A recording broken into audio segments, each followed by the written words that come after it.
Hey there. Welcome to Buckeye Bigfoot. Now, tonight's encounter, well, it's not far from here at home. I mean, southeastern Ohio.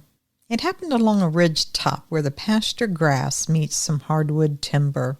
He's just a neighbor who went to go check on some cattle, and he saw something that, well, he kind of still struggles with.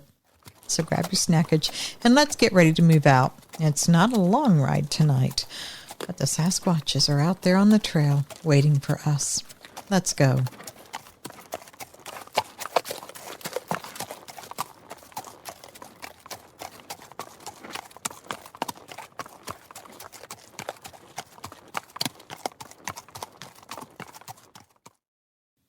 You can call me Wayne. I'm a hands-on kind of guy.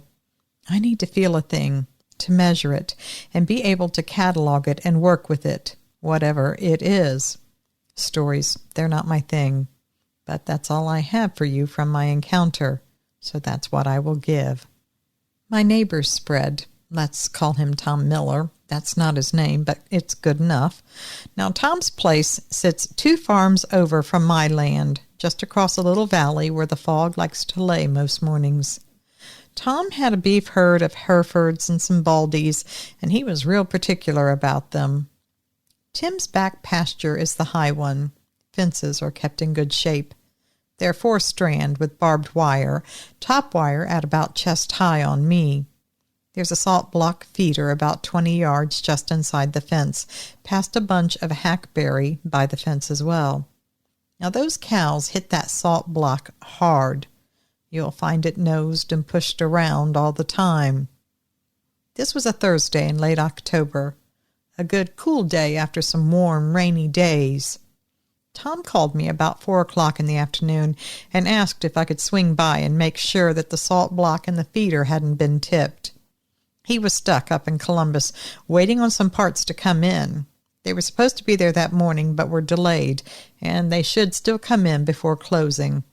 If he had to, he said, he would stay over instead of making the drive home, just to have to go back the next day. If it's down, he said, flip it over. Those heifers will have it down in the mud again. I took my side-by-side out there. It was only a few months old, still new to me, and I was still babying it, the same way you do a brand-new car for the first couple months. Well, till it isn't new anymore. I knew the day would come that I would run it into deep mud, and I wouldn't care. But that day was not today. We had had almost a week of solid rain right before this turn in the weather, so I knew up there by the gates would be a pure mud pit. The 2-track back there runs parallel to the fence for several acres. I parked down from the top gate because, like I said, I was still babying it, and the closer it was to the gate, the worse the mud pit would be. Plus, it was a really nice day, and I didn't mind the walk. I still would have parked outside the gate, even if there hadn't been any mud. I don't like driving deep into the cattle know-how unless I have no choice. So I parked out there and killed the engine, then walked up to the top gate. I was walking the maybe 50 yards or so up to the gate when I heard coyotes starting up over the far ridge. It was a bit early for them, but they're just background music out there. The cows were strung out near the pond, tails swishing, heads up. The smell of the cows and the damp, cooling pasture soil was deep in my nose. From the gate, I could see the salt block. It looked upright, scooted if a little bit to one side. Past that, feeder looked all right too, but I would walk out and check it. I unlatched the chain on the gate, set it over the post knob, and swung the gate open. It screeched like a little baby banshee. It always does. I closed the gate, latched it back, and took a few steps in. And that was as far as I got. I stopped because of what happened next. First, a single sharp clack from the timber off to my left. It was clean and sharp, like 2 hardwood blocks struck together. I've cut timber. I've heard windfalls and woodfall. This was not that. There was no splintering sound, no crackle after, just the hit, and then pure stillness again. I thought maybe I should call out Tom's name on the off chance somebody was back in there, but that didn't make sense. No one cuts through the Miller back fence just to stand quiet and clap some wood together. I waited a couple more seconds to see if anything else was going to happen, and when it didn't, I took a few more steps toward the salt block in the feeder. That's when I heard a weird, strange sucking sound, for lack of a better description. It was like a heavy boot being pulled free of deep mud, and it was very close, not far away at all. The hair stood up on my forearms. I looked past the hackberry trees at the fence, and I saw something dark there where there shouldn't have been. It came into view piece by piece. I mean, the hackberry trunk cut it in half at first, then in thirds. Then, as it stepped into view, I had shoulders first, then the head over the right shoulder. Then the rest of it came all at once as it cleared the hackberry. It moved fluidly and solidly. No jerky motions, no costume flapping around the legs or looking saggy. This was as solid gets. I know you're wanting numbers. Everyone does. But I can only give you guesstimates, as I call them. It was taller than any man I've personally known or worked next to, and I poured pads against some huge behemoths of boys who were built like they should be playing for the NFL, and none of them came close to this size. 8 feet tall? I won't swear to it, but I would testify that it was north of 7 feet by a good margin. It was broad across the shoulders in a way that I could see more than actually probably measure. The first thing my body did was try to find a shape to match what I was seeing, and the nearest my brain could offer up was refrigerator box with muscle. Now that's not elegant, but there it is. Hair was the color of wet walnut shells, with a rusty color wherever the light hit it. It lay flatter over the chest and the belly, but longer over the forearms. Face wasn't all over furry, and there wasn't a really long jaw and mouth like you would see on a dog or a bear. There was skin showing in a few places, more gray-brown in color than brown, and it was like wet creek stones, rougher along the mouth, smoother around the eyes. The brow came forward heavy, not Neanderthal cartoon-like heavy, just shading the eyes. The head didn't sit up on the neck, not like ours. It seemed to set down into the shoulders, trapezius muscles running up like ropes invisible. I saw its eyes when it looked right at me. There was nothing unnatural about them. They weren't glowing or any kind of a weird red color. They were a regular amber-brown color, like old beer bottles in the sun. The nose had a wide bridge and big nostrils, and the mouth lines, they were wide and thick. I mean, really, there's nothing much I can give you that doesn't sound exactly like every other Bigfoot description out there. But it came out, and it stood near the salt block. I knew the closed gate was a few feet behind me. Down the way, I heard a cow blow. Then I saw in my periphery that it took 2 slow steps in my direction, then stopped. I went over what I had on me, which was not much. A folding pocket knife, a phone, and nothing else but my own pride. And for the record, pride is the least useful of all of those 3. So we're about 20 feet apart, maybe 25 feet. It doesn't matter. It was too close for my liking. It lifted its chin a fraction and drew a slow breath in. The breeze shifted, and I smelled it then. Wet leaves, damp earth, a sour hint like a deer bed that had been laid in for a week straight. People talk about them smelling like skunk and garbage. I didn't get that. Strong, yes. Unmistakable, yes. But not garbage and not skunk. I said, "All right, all right," in the same voice I had used to calm my son when he was a fussy baby and impatient for his bottle at 2 a.m. I kept my voice soft and the rhythm steady. I didn't raise my hands or look too strongly into its eyes. I tried to take a neutral stance to ratchet down any threat that could be building. It answered me back with a sound that's difficult to explain. The mouth didn't open much at all. It was like a popping click sound crossed with a wet tongue slap, sort of like back behind the teeth. Then it bent at the waist, took a clod of dark pasture up in its left hand, and lobbed it real low. This wasn't a wind-up pitch. This wasn't a fastball. It was just a lazy underhand toss that hit short and broke apart when it hit the ground. Grit peppered my shins through my jeans. The message I got was plain. Get lost. This is mine. I did not turn and run. I may not have known much, but I knew that would be the wrong thing to do. I eased back a few inches at a time, step by step. I said, Okay, I'm backing out. Because I was.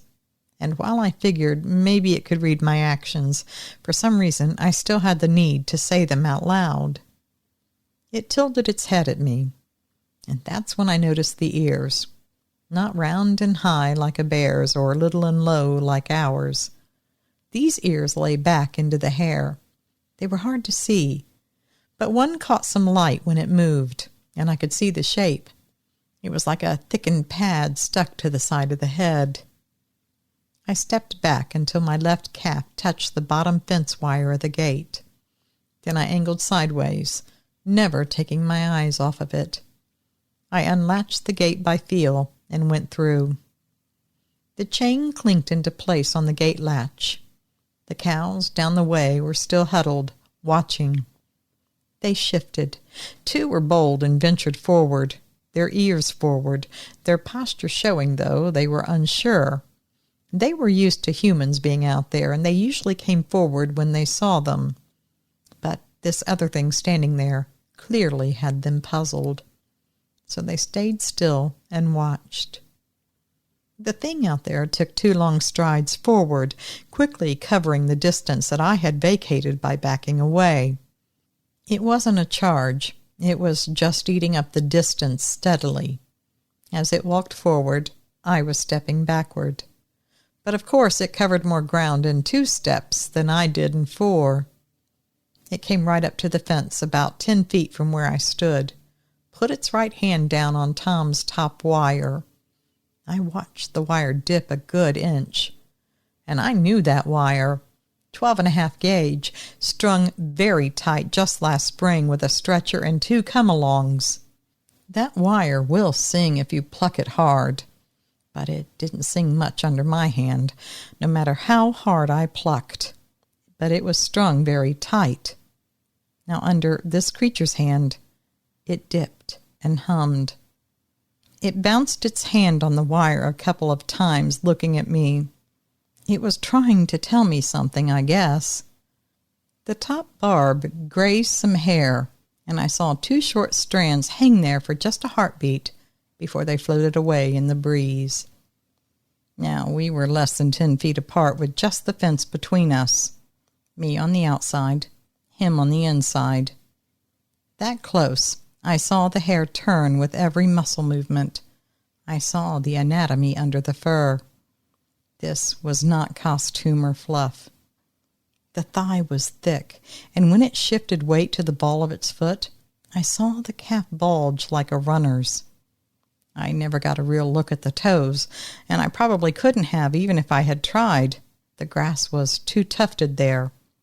But I did see the foot set flat, heel and forefoot taking weight together. Another sound came then, far left from in the trees.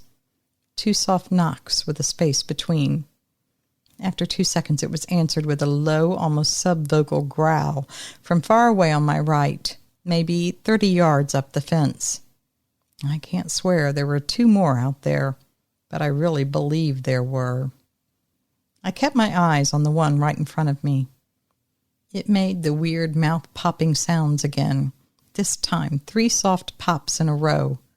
They weren't loud. It was the kind of voice you would use when you don't want to spook a skittish horse. It was looking right at me as it did it. I got the sense I was being told one more time to get out of there, and like it was doing me a great favor by telling me. I backed up on the 2-track, working my way carefully so I didn't fall in the mud. I walked down to where I'd left the side-by-side, keeping the Bigfoot in sight all the way.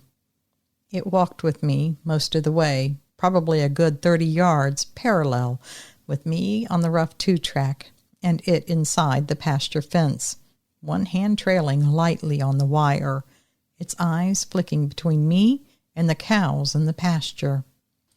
A white-faced heifer bawled and tried to walk forward. The big creature turned its head toward the cow enough that I could see the jawline cleanly. There was a break in the hair around the jawline. It went vertically. It was a clean line with a band of skin underneath. It was a scar.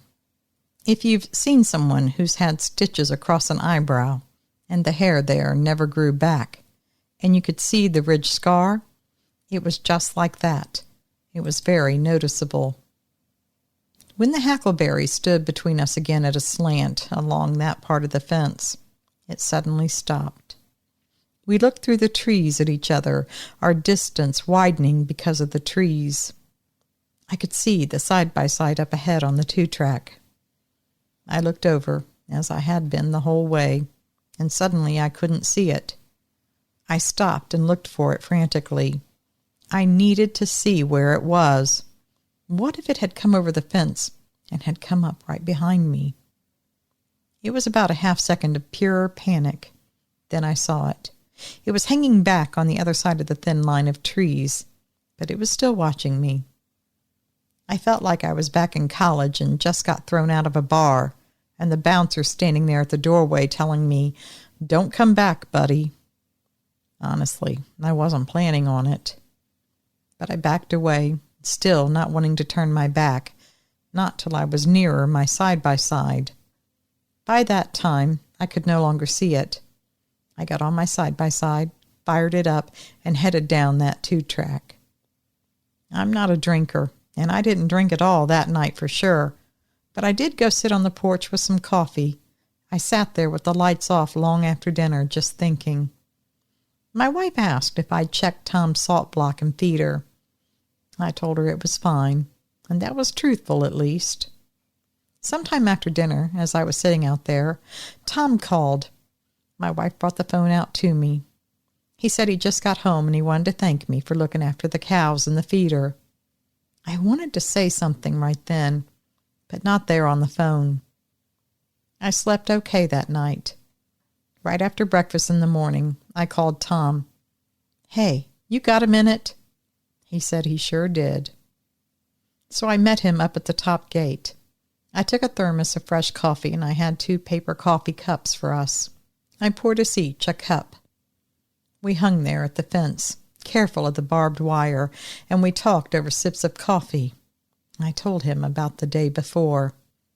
He listened, tilted the brim of his hat like he always does when he's sorting something out, and he said, "Well, let's go have us a look." The mud was all dried up, a lot more that day than before, but the ground was still top soft. We went over a lot of the ground where I knew it had been standing or walking.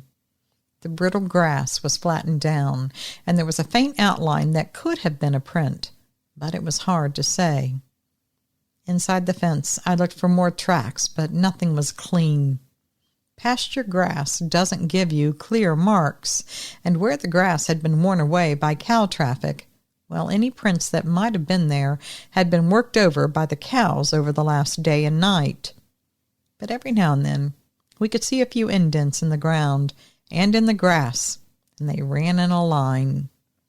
They were broken, yes, but they were more than a hint or just some coincidence. Even Tom eyed them and thought so.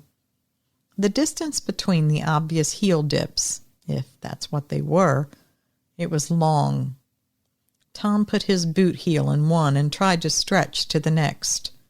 He's a shade shorter than me, but he was not a small man. He laughed without any mirth, and he said, "Nope." We checked the salt block tray. It had a faint smear of mud on the rim, like something dirty had brushed up against it. The salt block had a new scuff along one corner, deep indentations. Now, that could have been from cow teeth, and it could have been something else. Cows will jaw a block until the corners are smooth as river stone. Still, the scuff didn't look like the others all around the block.